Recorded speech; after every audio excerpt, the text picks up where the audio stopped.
La crisis de Chile se inicia en 1981 y se extiende hasta 1986. Esta crisis es considerada entre las más grandes del siglo pasado, afectando seriamente a Chile en tanto lo económico como lo social. Para poder entender la crisis es necesario saber su contexto histórico. Hacia 1973, la situación económica era compleja. El crecimiento industrial fue de un 7,7%, los salarios se redujeron y la inflación alcanzó un récord de 605,1%, por lo que con la llegada de la dictadura, uno de los principales enfoques fue mejorar la economía, implementando un modelo económico neoliberal. Los principales impulsores de este fueron los Chicago Boys, que implementaron el modelo económico llamado el ladrillo. Las mejoras que produjeron estas medidas llevaron al Estado a enfocarse en dos ámbitos: consolidar una economía de mercado y reducir drásticamente la inflación. Para el primer objetivo, el Estado inició la privatización acelerada de empresas, la liberalización de precios y tasas de interés, además de la reducción de impuestos. Para el segundo punto, se utilizó una política de shock, que consistía en reducir drásticamente el gasto público, lo que llevó a consecuencias sociales negativas. Estas políticas, sumadas a la caída del cobre internacionalmente, produjeron una contracción de la economía. Sin embargo, hacia el fin de la década de 1970, los indicadores macroeconómicos mejoraron progresivamente, al igual que la capacidad de consumo de la población. Por esta razón, la prensa y los economistas empezaron a hablar del milagro económico chileno. Algunos aspectos que causaron la crisis del 82 fueron la propuesta de los Chicago Boys, que si bien al principio la llevó al milagro económico, luego se le atribuyen decisiones que forzaron a mantener un cambio fijo y artificial, que causó efectos negativos en la crisis. Tras la revolución de iraní se produjo un aumento en el precio del petróleo. Esto provocó que aumentara las tasas de interés y una caída en el precio del cobre.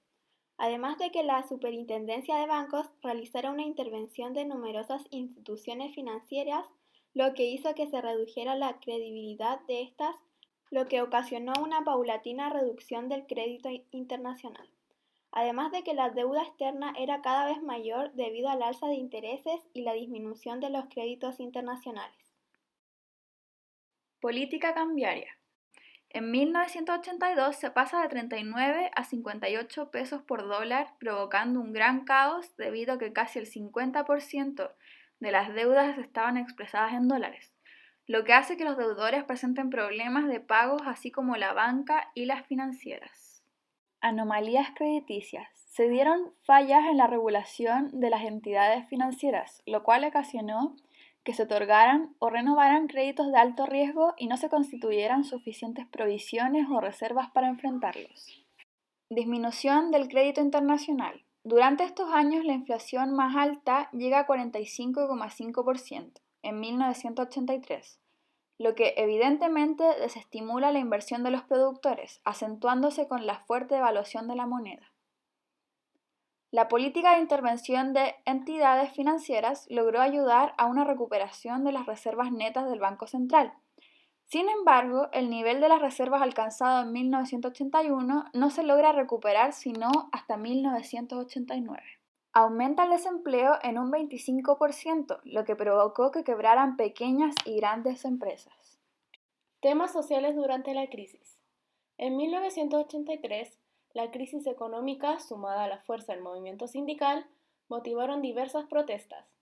El gobierno respondió violento y se produjo el asesinato de un representante de los movimientos, Tucapel Jiménez. Ante esto, los trabajadores realizaron un paro nacional el 11 de mayo. Los automóviles tocaron bocinas y en las casas la gente hizo sonar las cacerolas. La educación inicia su decadencia. Colegios fiscales son traspasados a las municipalidades. Como consecuencia, se inicia una desigualdad en la calidad de la enseñanza.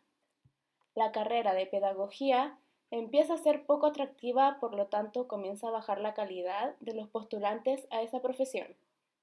También hubo una reestructuración de los sistemas de prevención, de seguridad social y pensiones. En lo laboral se debilitó la protección de los trabajadores. aumentó la cesantía y por ende los índices de pobreza. El gobierno debió crear 2 programas de empleos, el PEM y el POG. Se pagaba un salario más bajo que un salario mínimo, que no alcanzaba para vivir.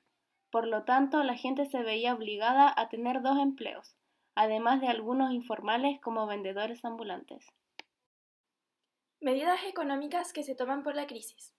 Después de 2 años de fuerte incertidumbre política y económica, el país retomó el camino al crecimiento, reforzando los avances en materia de liberalización microeconómica, pero complementándolos esta vez con un estricto manejo macroeconómico, que se enfocó principalmente a la regulación financiera más exhaustiva, el control de los flujos de capitales de corto plazo y finalmente a la promoción de las exportaciones.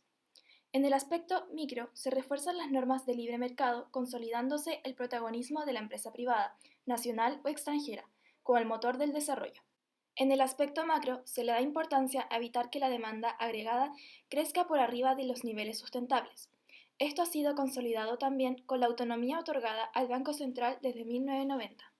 Hernán Vigi asumió el Ministerio de Hacienda en 1985.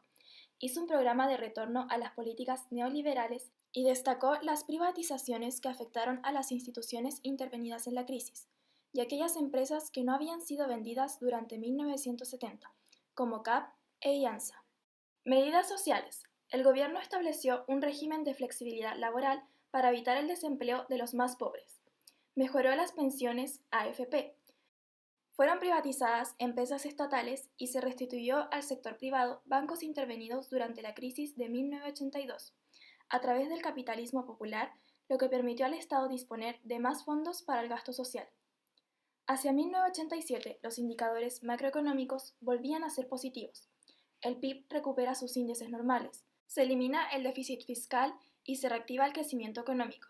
En 1987, el 17% de la población era indigente y el 45% no superaba la línea de pobreza.